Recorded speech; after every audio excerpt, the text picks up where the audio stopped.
اعوذ باللہ من الشیطان الرجیم بسم اللہ الرحمن الرحیم۔ تمام تعریفیں اس پروردگار عالم کے لیے ہیں جو عالمین کا پالنے والا ہے۔ درود و سلام ہو محمد وآل محمد علیہ الصلاۃ والسلام پر۔ عزیز ناظرین السلام علیکم ورحمۃ اللہ، آپ سبھی کا استقبال کرتے ہیں پروگرام ہم اور ہمارے نامہ اعمال۔ پچھلے ایپیسوڈ کا جو آخری سوال ہے اس کا جواب یہاں جا کر تمام ہو گیا کہ ہم صرف ایک پہلو نہ دیکھیں، ایک حصہ نہ دیکھیں کسی بھی حدیث کا، بلکہ اس میں شرطیں لاگو ہوتی ہیں۔ یقیناً اہل بیت علیہ السلام جو ہیں ہمارے اعمال کو دیکھتے ہوئے کہیں نہ کہیں شفاعت کریں گے، لیکن ہم اس لائق ہوں۔ بہت سی باتیں آقا نے بتائی تھی۔ آئیے اب اور آگے بڑھتے ہیں، ملاقات کرواتے ہیں حجت الاسلام والمسلمین علی جناب مولانا کمال احمد خان صاحب قبلہ سے۔ آقا السلام علیکم ورحمۃ اللہ۔ وعلیکم السلام ورحمۃ اللہ وبرکاتہ۔ میں محسوس کر رہا ہوں کہ شاید ہمارے ناظرین کے ذہن میں بھی یہ سوال ہو جو ہم رکھنا چاہتے ہیں کہ پچھلے ایپیسوڈ کے پہلے سوال کے جواب میں کہ سوال یہ تھا کہ وہ کون سے لوگ ہیں جن کے حساب و کتاب میں آسانی ہو جائے گی، تو اس میں آپ نے دو وجہ بتائی تھی، دو گروہ ایسا ہوگا جو بہت تیزی سے، اور اس کی پوری کیفیت آپ نے جو ہے حدیث سنا دی تھی۔ تو کیا بس یہی دو سبب ہے یا اس کے علاوہ اور بھی کچھ ہیں؟ تو بیان فرمائیں۔ بسم اللہ الرحمن الرحیم۔ جس کے علاوہ بھی اور روایات میں موجود ہیں، جیسا کہ ایک روایت ہے کہ انا صلۃ الرحم والبر لیہونان الحساب، صلہ رحم اور نیکی یہ جو چیز آپ کے حساب کو آسان کر دیتی ہے۔ سبحان۔ یعنی اگر آپ صلہ رحم کرتے ہیں اپنے رشتہ داروں سے، آپ کا برتاؤ یعنی رابطہ توڑا نہیں ہے۔ اب دیکھیں، آپ غور کریے کہ بعض ہمارے اعمال کے اثر روز قیامت کیا ہے؟ ہم کہتے نہیں گئے ان کے ہاں بیماری میں تو کیا ہوا، نہیں گئے ان کے ہاں عیادت میں تو کیا ہوا، ان کے ہاں طبیعت خراب تھی ہم نے نہیں پوچھا، کوئی بات نہیں، ان کے ہاں یہ ہوا ہم نہیں گئے۔ آپ کو معلوم ہے آپ کے ان اعمال کے نتیجے میں کل قیامت میں آپ پر سختیاں ہونے والی ہیں، جبکہ برعکس اگر آج آپ صلہ رحم کرنے جا رہے ہیں، ہو سکتا ہے دنیا کے فالتو آدمی، بیکار آدمی چلے آ رہے ہیں، آپ کو دو تین تانے بھی ماریں، لیکن دیکھا جھک گئے، آ گئے۔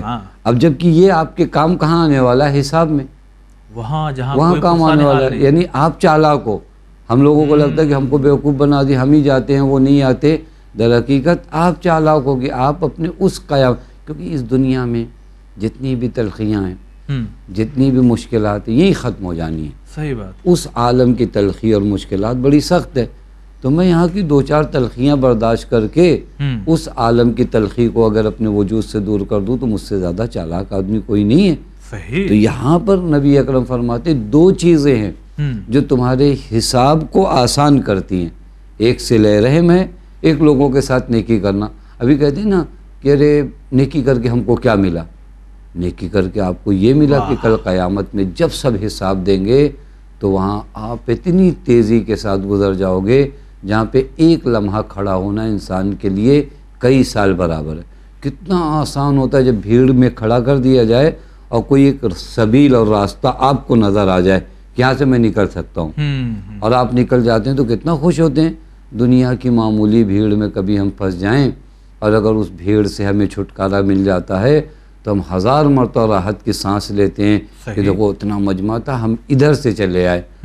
یعنی میں نہیں کہہ رہا ہوں کہ فراڈ راستے تھے، کئی صحیح راستے سے کوئی فون آ گیا، آپ باہر نکل گئے، کتنا خوش ہو جاتے ہیں آپ۔ بالکل۔ اب اگر قیامت میں کل انہی چیزوں کی وجہ سے آپ آسانی سے چلے جاؤ گے تو یہ عمل معمولی ہے۔ بس یہ صلہ رحم ایک، نیکیاں کرنا دو۔ بعض روایات میں ہے کہ صدقہ اور انفاق جو چھپا کے دیا جائے۔ سبحان اللہ۔ کبھی کبھار ہم کسی کو دیتے تو ہیں رشتہ داروں کو، لیکن ایسی جگہ کوشش کرتے کہ جہاں تین رشتہ دار اور دیکھیں تاکہ پتہ چلے کہ ہم کس قدر جود و سخا رکھتے ہیں۔ روایت میں کہ صدقۃ اللیل تطفی غضب الرب، لیل سے مراد یعنی وہی چھپا کر دینا، رات میں جب جانا کا مطلب یہی ہوتا ہے کہ چھپا کے دینا۔ آج کے زمانے میں آپ چھپا کے دے سکتے ہو، اس کے اکاؤنٹ میں آپ نے بھیج دیا، صحیح ہو گئی بات، وہی صدقہ لیل ہو گیا، چونکہ آپ نے چھپا کے دے دیا۔ تطفی غضب الرب، یہ کیا کرے گا؟ خدا کے غضب کو ٹھنڈا کر دے گا۔ خدا کے غضب کو کم کرنے کا معنی کیا ہے؟ یعنی آپ کا حساب جو ہے آسانی سے ہو جائے گا، کیونکہ غضب خدا سے انسان ڈرے۔ یا ایک روایت عجیب ہے جہاں پر بتایا گیا کہ 3 چیزیں جن لوگوں کے اندر ہوگی ان کا حساب آسان ہوگا۔ روایت پیغمبر اکرم سے ہے، پیغمبر اکرم صلی اللہ علیہ وآلہ وسلم فرماتے ہیں ثلاث من کن فیہ حاسبہ اللہ حسابا یسیرا، 3 چیزیں اگر کسی کے اندر ہیں تو اللہ ان کا حساب آسانی سے لیتا ہے۔ نبی اکرم فرماتے کون؟ ان تصل من قطعک، وہی جملہ کہ اس سے رابطہ رکھو جو تم سے رابطہ توڑے، سخت ہے، بہت سخت، یعنی جو آپ کا فون نہیں اٹھا رہا ہے پھر بھی آپ فون کر رہے ہو، جو آپ کو دیکھنے نہیں آیا تھا ہاسپٹل میں اسے آپ دیکھنے جا رہے ہو، جو مجھے دیکھنے آیا تھا میں اس کو دیکھنے جا رہا ہوں، بہت بڑا ہنر نہیں کیا میں نے، جو میرے وقت پہ نہیں آیا تھا میں جا رہا ہوں۔ صحیح، انتصل من قطعک، جو اس سے رابطہ توڑے لیکن وہ رابطہ نہ توڑے، اس کا حساب کل قیامت میں آسان سے۔ یعنی یہ جو جملے کہے جاتے ہیں کہ مجھے ہر وہ چہرے یاد ہیں جو میرے ہاں مثلاً باپ کی یہ سب بیماری میں لفاظ، ہاں ہمارے اس وقت وہ کام آئے تھے اور یہ نہیں آئے تھے اور ہم نہیں جائیں گے، ہر ایک چہرے کو یاد ہم کہیں رکھیں کہ گے۔ گرے ہوئے ہیں، یہ وہ جملے ہیں جو شیطانی جملے ہیں جو ہماری زبان سے سرزد ہوتے۔ دین کہتا ہے کہ جس نے تم سے رابطہ توڑا تم رابطہ مت توڑو، یہ ہنر ہے یا نہیں میرے اندر؟ یا روایت پھر کہتی دوسرا آدمی جس کا حساب آسانی سے ہوگا تو تی من حرمک، اسے دو جس نے تم کو نہیں دیا ہے۔ واہ، سخت، سخت ہے۔ مثلا آپ کے بیٹی کی شادی کے وقت آپ کسی تو ادھار مانگنے گئے تو اس نے نہیں دیا، اس کے گھر پہ بھی شادی پڑی، آپ انتظار کر رہے تھے کہ یہ دن آئے، ہمارے کبھی کہتے ہیں ہم بھی انتظار کر رہے ہیں وہ دن آئے تاکہ یہ جواب دے سکے، یہ جواب نہیں ہے۔ یہ جواب اگر آپ نے دیا اس دنیا میں، آپ نے اپنے غصے کو تھوڑا سے وہ کیا، ٹھنڈا کہتے ہیں نا، اب جا کے دل مانا، صحیح، لیکن اس کا کیا فائدہ؟ آپ اگر اسی وقت اس کو دے دیتے تو کل قیامت میں ایک تو یہ آدمی خود شرمندہ ہو جاتا اور اس کی محبت بڑھ جاتی اس کے دل میں، دوسرے سب سے بڑا کام یہ ہو جائے گا کہ قیامت میں آپ کا حساب آسان ہوگا۔ نبی اکرم کی زبان ہے، یہ سب وہ جملے نہیں ہیں جو فقط بیان کر دیے جائیں، یہ نبی فرما رہے ہیں، تو حقیقت امر یہی ہے کہ تم کو جس نے محروم رکھا ہے تم محروم مت رکھو۔ اور اگر آپ اہل بیت کی سیرت کو اگر دیکھتے ہیں، میں ان تمام جگہوں پہ وقت ہوتا تو اہل بیت کی زندگی سے واقعات بھی بتاتا کہ بعض اہل بیت کے رشتہ دار اگر اہل بیت کو برا بھلا کہتے تھے۔ صحیح، ایک روایت میں ایک شخص تھا، اس نے امام کا رشتہ دار، تو اس نے آگے امام کو برا بھلا کہا، لوگوں نے کہا مولا جواب دیا جائے، حضرت نے کہا چلو، گئے حضرت اس کے پاس بیٹھے، کہا کیا پرابلم ہے، کیا مشکل ہے، فقر ہے، یہ ہے، حضرت نے پیسہ لوگ حضرت کے ساتھ گئے تھے کہ حضرت اب اس کو بتائیں گے، جواب دیں گے، آج بدلہ لیں گے، آج بدلا لیں گے۔ حضرت ان کو لے کے بھی گئے کہ چلو، اور جب پہنچے تو حضرت نے ایک درس دیا، عملی درس، کہ ضروری نہیں ہے کہ اگر یہ آدمی ہمارے ساتھ برا برتاؤ کرے تو ہم بھی اس کے ساتھ برا برتاؤ کریں، پس توتی من حرمک۔ پھر تیسری چیز جو میرا حساب آسان کر دیتی ہے، تعفو عمن ظلمک، جس نے تم پر ظلم کیا اسے معاف کر جس نے تم سے رابطہ توڑا اس سے رابطہ نہ توڑو، جوڑو، جس نے تم کو محروم کیا اس کو محروم نہ رکھو، اس کو عطا کرو، جس نے تم پہ ظلم کیا اسے معاف کرو۔ یہ کیا کرتا ہے؟ حساب کو آسان کرتا ہے، پیغمبر فرماتے ہیں۔ جی، اگر ہم چاہیں گے کہ بھی اس کو اور آپ کنٹینیو کیجئے، لیکن ہم چاہیں گے کہ ہمارے ناظرین کو نا ایک یعنی اپنے جواب میں ایک جھلک دکھائیے کہ قیامت کا وہ منظر کیسا ہوگا جہاں ہمیں کہا جائے گا جاؤ جاؤ آگے نکل جاؤ، تمہارا حساب آسان ہو گیا، وہ سختیاں کیا ہوں گی، تھوڑا یہ احساس تو ہو۔ احسن، تم اب آپ اگر قیامت کے میں بہت اچھا سوال کیا، چونکہ خود ایک مرتبہ ایسا ہونا چاہیے کہ ہم قیامت کی سختی پہ ایک ایپیسوڈ کریں کہ قیامت کی سختیاں کیا ہیں، قیامت میں حالات کیا ہیں۔ قیامت کے حالات یہ ہیں کہ قیامت میں باپ بیٹے سے بھاگے گا، دیکھنا نہیں چاہے گا۔ حتی میں ایک روایت دیکھ رہا تھا کہ بعض باپ اپنی اولاد کے پاس سے آئیں گے اور یہاں تک کہیں گے کہ ہمارے کچھ نام عمل میں کمی آ گئی ہے، آپ دے دو۔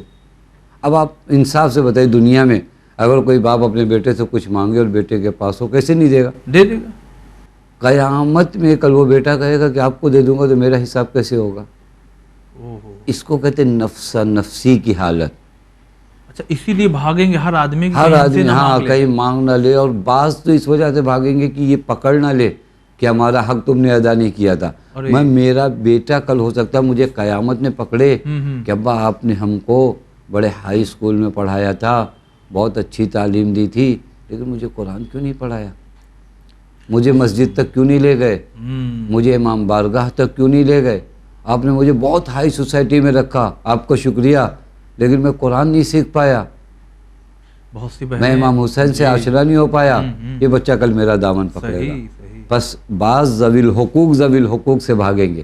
یہ موقعیت ہے. یہاں تک جو ترسیم بھی ہے نا قیامت کی کہ سورج سوا نیزے پہ ہوگا, لوگوں کے مثلا پیروں سے پسینے نکل رہے ہوں گے, اس قدر سختی, انسان ذلت و رسوائی میں, تمام انسان ایک جگہ پر جمع ہوں. میں نے اس کے تھوڑا سے بھیڑ اگر جمع ہو جائے نا, اور اگر کہیں سے سبیل نظر آ جائے تو آدمی اس طرف پہنچ کر کتنی ٹھنڈی سانس لیتا ہے. ٹھیک ہے, یہ بعض مواقع پہ حج کے موقع پر ان چیزوں کو دیکھا جاتا ہے کہ وہ لاکھوں کا مجمع ہو اور پھر اس کے بعد ایک بیگ جو ہے آپ کے لیے ادھر کا گیٹ کھل گیا ہو اور آپ ادھر سے نکل گئے اور یہ سب پھنسے ہیں, تو آپ کہتے ہیں واہ کیا وہاں تک جانا کتنا سخت تھا. اب ایسے موقع پر آپ کا حساب, اور وہ بھی اس ترازو پہ حساب, یہ بھی بہت عجیب ہے کہ جہاں پر ذرہ ذرہ جو ہے آپ کا تولا جائے گا, وہاں پر اگر یہ اعمال آپ کا حساب آسان کر دیں تو اس دن آپ قیامت میں شاید اس بات پر بھی پچھتاؤ کہ یہ کام میں نے کم کیوں کیا, یہ مجھے اور کرنا چاہیے. نیکی پر بھی نا, نیکی پہ بھی ہے. قیامت جو ہے یوم الحسرہ فقط برے لوگوں کے لیے نہیں ہے, اچھے لوگ, اچھے میرے لیے بھی, آپ کے لیے بھی, زید کے لیے بھی یہ ہوگا کہ ہم کیوں اتنا کم نمازیں ہم نے پڑھی, نماز شب اور پڑھتے. کیونکہ اب وہاں میں دیکھ رہا ہوں جیسے ہوتا ہے, میں واقعی آپ کو یہ فقط مثال کے طور پہ دے رہا ہوں. میں ایک اچھے آدمی نے خوب اچھے سے پڑھا اور یہ ایگزام ہال میں گیا, اس کے بعد اس نے تقریباً 90 اور 95 تک کا لکھا. پھر اس کے بعد اس کو بھی ندامت ہوتی ہے, 95 تو نہیں, میں یہاں 100 لانا امکان تھا میرے لیے, کتاب میرے پاس رکھی تھی, مواقع میرے پاس تھے, ٹائم میرے پاس تھا.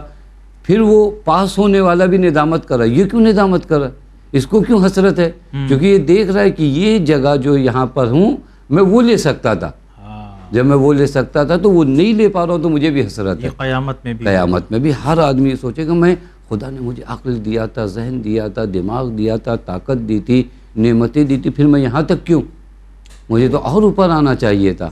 اور اس قدر جب کرم ہو رہا ہے, ہر چھوٹی چھوٹی باتوں پہ درجے بڑھائے جا رہے ہیں. ہے روایت میں کہ بعض لوگوں سے کہا جائے قرآن پڑھو درجات بڑھتے جائیں گے. اب اس وقت مجھے حسرت ہوگی کہ ارے مجھے کچھ آیتیں یاد ہونی چاہیے تھی کہ میرا درجہ بڑھ جاتا. اب دیکھیے یہ مرحلے واقعی انسان کو ان جگہوں پہ حسرت ہوگی.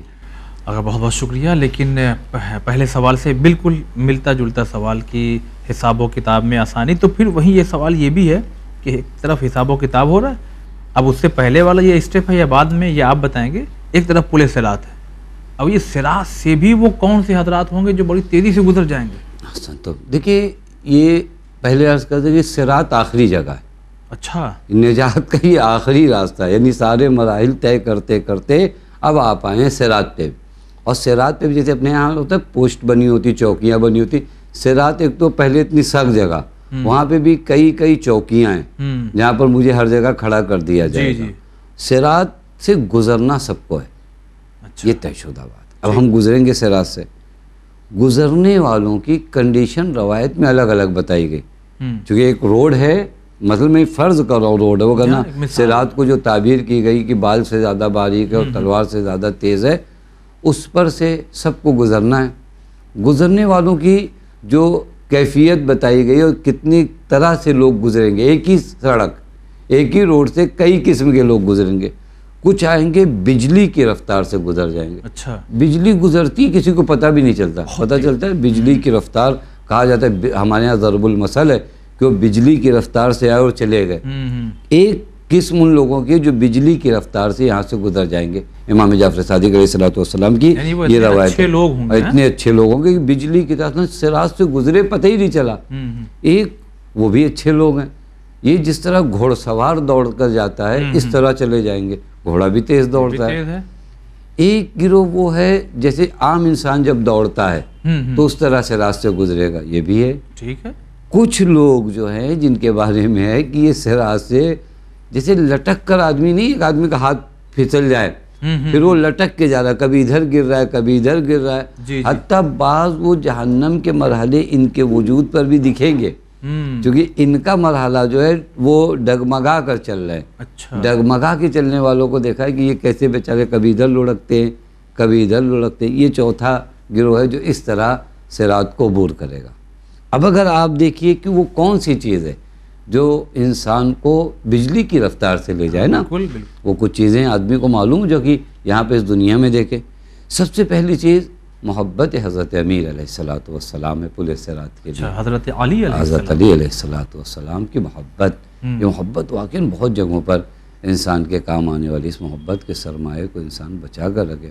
حتیٰ میں دیکھ رہا تھا کہ روایات میں ہے کہ جب ہم قبر میں بھی ہوں گے تو کچھ صورتیں ہمارے سامنے قبر میں ہوں گی, ہمارے دائیں پیچھے آگے نیچے اوپر. سب سے اوپر جو چیز ہوگی یہ ولایت حضرت امیر ہوگی. اچھا. جو ہمارے ساتھ اس وقت یہ ولایت علی شکل اپنا کے ہمارے سامنے ہوگی. اب یہ محبت جیسی ہوگی ویسی اس کی شکل ہمارے سامنے ہوگی. لہذا ایک چیز جو سب سے اہم ہے صراط سے گزرنے کے لیے وہ محبت ہے حضرت امیر و اہل بیت علیہم الصلوۃ والسلام. دوسری چیز جو روایات میں ہے صراط سے تیزی سے گزرنے کے لیے نماز جماعت. اچھا. نماز جماعت کی اہمیت بہت ہے. میں اپنے دوستوں عزیزوں ناظرین سے عرض کروں گا, آپ کے بغل میں آپ کے قریب میں مسجد ہے, آپ یہ فقط مت سوچیے کہ نماز پڑھ لیں گے, آپ مسجد میں حاضر ہوئیے, یہ آپ کو مدد کرے گی صراط سے گزرنے کے لیے. اچھا. جبکہ بہت معاملہ ہم لوگ کا یعنی سماج کا دیکھا جائے یہ ہوتا ہے, آئے ہیں بیٹھے ہیں پڑھ لیں گے, ٹائم تو ہے ہی ہے. ہم نے ابھی تک نماز جماعت کا راز نہیں سمجھا کہ نماز جماعت میں کون لوگ ہمارے ساتھ وہاں سب بستا ہے. یہاں تک کم جگہیں آپ روایت میں دیکھیں گے جہاں فرشتے ثواب گننے سے عاجز آ جاتے ہیں. ایک درود ہے محمد آل محمد پر, جی جی, ایک کی نماز جماعت ہے کہ تعداد جب بڑھ جاتی ہے تو فرشتے اس کا ثواب نہیں گن پاتے. تو نماز جماعت یہ دوسری چیز ہے. تیسری چیز یہ بھی بہت اہم چیز ہے, وہ لوگ جو محنت کر کے کماتے ہیں. یہ روایت کا جملہ, پل صراط سے گزرنا. ہر چیز نماز میں بھی تمام نہیں ہوتی. بعضوں کو لگتا نہیں ہم چلو مسجد میں جائیں گے لیکن کمانے کے لیے ابا سے لے لیں گے, بھائی سے لے لیں گے, ان سے لے لیں گے, یہ رشتہ دار تو ہیں ہی ہیں. اور وہ دین آپ کو ہاتھ پھیلانے سے منع کرتا ہے. دین نے یہ کہا ہے کہ انفاق کا ثواب ہے, کہیں یہ نہیں کہ بھیک مانگنے کا یہ ثواب ہے. بھیک مانگنے کے لیے کسی نے اگر ثواب دیکھا ہو تو ہم کو پتہ ہے. دین مومن کو ایک دم عزیز دیکھنا چاہتا ہے. محنت کرو, اپنی محنت سے کماؤ. اور اس کے لیے روایت عجیب ہے. روایت میں ہے, عجب روایت ہے واقعہ. ہم کبھی کبھی سوچتے صرف نماز کا ثواب ہے. روایت کہتی من اکلا من قد یدہ, اگر کوئی اپنے ہاتھ کی کمائی کھائے, کہتے ہیں نا ایک دم حلال کمائی, محنت کر کے پسینہ بہا کے لایا ہے, مر علی الصراط کل برق الخاطف, وہ پل صراط سے ایسا گزرے گا جیسے بجلی گزر جاتی ہے. آپ سمجھے, عبادت فقط نماز میں تمام نہیں ہوتی جی. وہ حلال رزق جو آپ اپنی اولاد کے لیے لے کر آتے ہو وہ ایک بڑی عبادت کر کے آتے ہو. لہٰذا وہ کمائی, بعضوں کو شوق ہے نا کہ وہ دوسرے دن امیر ہو جائیں, یہ الگ جگہ ہے, یہ حرام کی جگہ ہے. آپ محنت کرو, تلاش کرو, کوشش کرو, وہ جو کمائی آپ نے محنت کی ہے یہ کل پل صراط میں آپ کے کام آئے گی. پھر اس کے بعد روایت میں ہے بیماری پر صبر کرنا.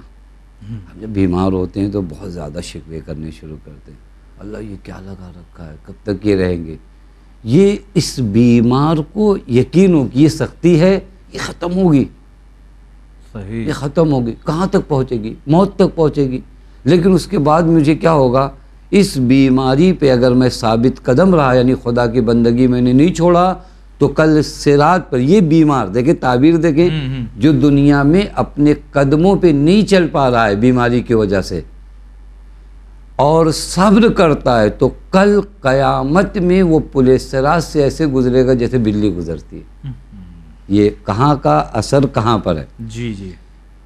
پھر ایک اور اچھی جگہ ہے, یعنی یہ بھی ہمارے سماج کا درد ہے, جس کو آپ نے ادھار دیا ہے اس پر سختی نہ کرنا. میں بار بار عرض کر رہا ہوں کہ اللہ کو وہ بندے بہت پسند ہیں جو رحم دل ہوتے ہیں. ہمارے کہاں کبھی کبھی افتخار میں بھائی ہم کو کسی کی بات برداشت نہیں ہوتی، ہم کڑک آدمی ہیں اور ہم کسی کی سنتے نہیں ہیں. یہ اتفاق سے غلط ہیں آپ. دین آپ کو رحیم دیکھنا چاہتا ہے، دین آپ کو کریم دیکھنا چاہتا ہے، دین آپ کو اس طرح دیکھنا چاہتا ہے کہ آپ کے اندر کرم دکھائی دے. حالانکہ اس ادھار دینے والے، ادھار جس نے لیا اس کے ادا کرنے کے لیے بھی دین نے وقت معین کیا ہے کہ تم نیت کرو کہ ہم اس کا ادھار ادا کریں گے، کوشش کرو، تلاش کرو، محنت کرو. روایت میں یہاں تک ہے کہ تم نیت کرو کہ ہم ادھار ادا کریں گے، محنت کرو، ہم تمہاری مدد کریں گے. پہلے تم یہ نیت تو کرو. ابتدا میں کبھی کبھار یہ بھی ایک ہمارے سماج کا درد ہے. آج کبھی کبھار یہ ہوتا ہے کہ ادھار دیا کس نے، لیا کس نے. پھر اگر یہ چیز بند ہو جائے گی تو پھر سود خوری جو ہے سماج میں عام ہو جاتی ہے. پھر اس کے بعد ایک چیز اور ہے، وہ الحمدللہ اس پہ لوگ بہت زیادہ عمل کرتے. ماہ رجب المرجب کے روزے، روایت میں کہ 10 دن جو رجب المرجب میں روزہ رکھتا اس کی بھی صورت پولیس رات سے ایسی ہی ہوگی. پھر روایت کہتی صدقہ دینے والے. میں بار بار اس کا دین مروت کے نام پر بہت کچھ کام جو ہے آپ کے لیے آسان ہو جاتا ہے. یہ وہ لوگ ہیں جنہیں کیا نام ہے پولیس رات سے تیزی کے ساتھ گزارا جائے گا، اور یہ گزر جائیں گے. وہیں پر وہ لوگ بھی ہیں جو آپ کے سوال کا حصہ ہے کہ بعض ایسے ہیں کہ جو ہر جگہ روکے جائیں گے، گرے جائیں گے. ایک روایت ہے کہ پیغمبر فرماتے ہیں کہ پولیس رات پہ 7 موقف ہے. موقف کہتے ہیں یعنی کوئی اپنی زبان میں کہہ لیجئے کہ آپ کا اسٹیپ ہے، یہاں رکنا ہے، سوال پوچھا جائے گا. پہلا سوال نماز کے بارے میں، اچھا، پھر اس کے بعد حضرت امیر کی ولایت کے بارے میں، پھر جہاد کے بارے میں، پھر حج کے بارے میں، پھر زکوٰۃ کے بارے میں، پھر عدل و عدالت کے بارے میں. سارے مواقف ہیں. آپ سے محبت اہل بیت، آپ سے نماز، زکوٰۃ، ان تمام چیزوں کے بارے میں. اور روایت میں کہ جس بھی موقف پر آپ سوال دینے سے، جواب دینے سے عاجز ہو، وہیں سے آپ کو گرا دیا جائے گا. یعنی آپ گزر رہے ہیں، ایک تو آپ دھیرے دھیرے چل رہے، اس کے ہر جگہ روکا جا رہا ہے. ایک مرتبہ پوچھا گیا علی کی محبت و آل علی کی محبت ہے تمہارے دل میں؟ آپ نے کہا نہیں، آپ اندر. تو یہ سارے مواقف دعا کرے خداوند متعال سے کہ اللہ ہمیں توفیق دے کہ ہم. اور میں ایک جملہ کہوں، آپ نے پولیس رات کے حوالے سے، یہ شاید ہمارے ناظرین اس کو غور کریں. آپ ابھی فیصلہ کر سکتے ہو کہ آپ پولیس رات پہ کیسے گزرو گے. ابھی اس دنیا میں فیصلہ کر سکتے ہو. کیسے میں فیصلہ کر سکتا ہوں؟ آپ ابھی دین پہ کیسے چل رہے ہو؟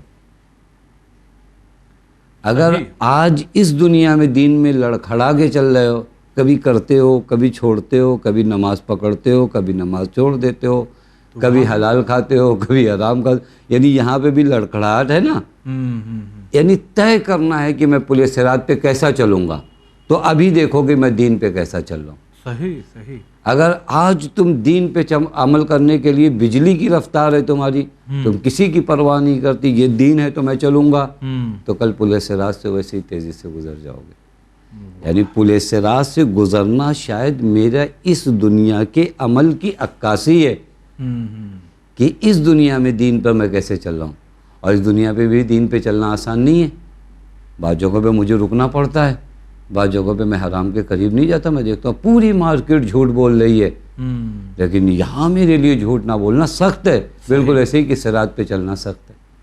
جہاں ایک جگہ شادی میں گیا ہوں، سب مل کر غیبت کر رہے ہوں، وہاں مجھے بھی کچھ باتیں پتہ ہو، میں اپنے آپ پر کنٹرول کروں، سخت ہے. یہ بالکل ایسے ہی جیسے پولیس رات پہ چلنا سخت ہے. بس اس دنیا میں جس طرح آپ چل رہے ہیں، پولیس رات پر آپ کی اسی تصویر کو در حقیقت دکھایا جائے. تو پھر ایک سوال، حالانکہ کچھ اور بھی ہیں، ہم انشاءاللہ توفیق خداوند عالم کی شامل حال رہی تو اگلے ایپیسوڈ میں دیکھیں گے اس کو. ورنہ ایک سوال اس طرح سے بھی ہم رکھنا چاہتے ہیں. یہ پولیس رات ہے، یہ پہلا سوال. آپ حضرت علی کے شیعہ؟ جی ہاں. اب آگے بڑھ رہے ہیں. نماز ہلکی ہے، حج بڑی دولت تھی مگر کیا ہی نہیں، زکوٰۃ کیا ہوتا ہے کبھی پوچھا بھی نہیں آپ سے، مثلاً تھے اس لائق نہ نکالا. تو ایسے بہت سی چیزیں ہیں. تو ہم تو مگر مولا کے چاہنے والے، تو کچھ تو آگے پش کیا جائے ہمیں. اس میں دیکھیے کوئی شک نہیں کہ حضرت امیر کی محبت ہر مرحلے پہ آپ کے کام آئے گی. جی. لیکن اس میں بھی کوئی شک نہیں کہ خدا کہتا فَمَن يَعْمَلْ مِثْقَالَ ذَرَّةٍ خَيْرًا يَرَهُ، وَمَن يَعْمَلْ مِثْقَالَ ذَرَّةٍ شَرًّا يَرَهُ۔ آپ شاید اسی پل صراط سے جب آپ گزر رہے ہیں تو جہنم کے اوپر سے گزر رہے ہیں۔ اسی میں نے عرض کیا کہ روایات میں بعض لوگ جن کو کہا جائے گا کہ یہ لٹکے ہوئے چل رہے ہیں جی، وہ جہنم کا ذرا سا اثر آنا وہ قیامت ہے آپ کے لیے، شاید ہم وہاں پہ احساس بھی نہ کر پائیں۔ تو یہ جتنی چیزیں یہ اعمال کے نسبت ہم ہلکے ہوتے جاتے ہیں اتنی سختیوں سے ہم اگر پہنچے بھی، دیکھیں ایک مرتبہ ایک آدمی بہت راحت اور اطمینان سے پہنچتا ہے اپنی منزل پر، ایک آدمی اتنی تکلیف سے پہنچتا ہے کہ وہ جہاں پہنچتا ہے اس کے آرام میں بھی تھوڑا ٹائم لگتا ہے۔ صحیح۔ تو یہ سارے مرحلے ہم کو دیکھ کر جانے ہیں، اس میں ذرہ برابر شک نہیں ہے کہ محبت اہل بیت علیہم الصلوۃ والسلام ہر جگہ ہمارے کام آئے گی۔ روایت میں بھی ہے کہ پیغمبر اکرم نے فرمایا کہ اگر تمہارے میزان اعمال میں عمل کی سبکی رہی، کمی رہی، تو درود جو تم مجھ پر اور میری آل پر پڑھتے ہو میں اضافہ کروں گا، لیکن آپ کا راستہ بڑا ہے، آپ جس عالم کے لیے تیاری کر رہے ہیں وہ عالم ختم نہیں ہونے والا ہے، نامحدود عالم ہے۔ ایک ایک جگہ پر آپ کو 2,000 سال روک دیا جائے گا، آپ سمجھ رہے ہیں؟ ایک ایک جگہ پر روایات میں کہ ان بین الدنیا والآخرہ 1000 عقبۃ، 1000 موڑ ہیں اور بعض جگہوں پہ 1000 سال روکا جائے گا۔ اب آپ سمجھ سکتے ہیں آپ کے اندر طاقت ہے، 1000 موڑ۔ بڑی حسین حدیث ہے، حضرت امیر فرماتے ہیں کہ انت اسی اللہ، تم اللہ کی معصیت کرو، دل چاہتا تمہارا معصیت کرو، لیکن بقدر صبر کا النار، جتنی برداشت جہنم کو برداشت کرنے کی اتنا معصیت کر لو۔ اللہ اکبر۔ جہنم جتنا آپ اپنے آپ کو سمجھ سکتے ہو کہ اتنا جہنم کو میں برداشت کر سکتا ہوں، بقدر صبر کا النار، کتنا پاور ہے آپ کے اندر برداشت کرنے کا، اتنا چلو معصیت کرو۔ ایک لمحے کی ہمارے اندر صبر کی طاقت نہیں، ہم اس عالم کو تصور بھی نہیں کر سکتے۔ بعض موارد پہ ہے کہ ایک ذرہ اگر جہنم کی آگ کا اس پوری دنیا پہ آ جائے تو پوری دنیا نابود ہو جائے۔ اتنا خطرناک مرحلہ، وہاں پر میں ایک سیکنڈ نہیں رہ پاؤں گا۔ مجھے وہاں پر بعض جگہوں پر اگر 1000 سال روکا گیا تو میرا کیا ہوگا؟ لہذا شک نہیں کہ محبت علی ہر محاذ پہ کام آنے والی ہے، لیکن اس میں بھی شک نہیں کہ محبت علی ہمراہ عمل ہو، عمل کے ہمراہ ہو، کیونکہ وہ محبت امیر کیا جو مجھے دیدار نہ بنا پائے، یعنی اس کا مطلب محبت میں کہیں کمی ہے، ممکن ہی نہیں ہے کہ محب علی کے دین میں کمی رہے۔ چلیے اگر بہت بہت شکریہ ادا کرتے ہیں ناظرین، آج وقت زیادہ ہو گیا پروگرام کے، بہرحال بڑا دلچسپ موضوع ہے اور ہم سمجھتے ہیں کہ بہت ضرورت ہے سماج کو ان موضوعات پہ گفتگو کی جائے، لہٰذا اس لیے ہم بہت ٹھہر کے بہت ڈیٹیل میں نہیں جا پا رہے ہیں، جبکہ پھر بھی کچھ سوالات اور باقی رہ گئے۔ انشاءاللہ خدا سے دعا ہے خدا توفیق دے تو انشاءاللہ ان سوالوں کے جوابات بھی آپ تک پہنچائیں گے۔ آج کے لیے بس اتنا ہی، والسلام علیکم ورحمۃ اللہ۔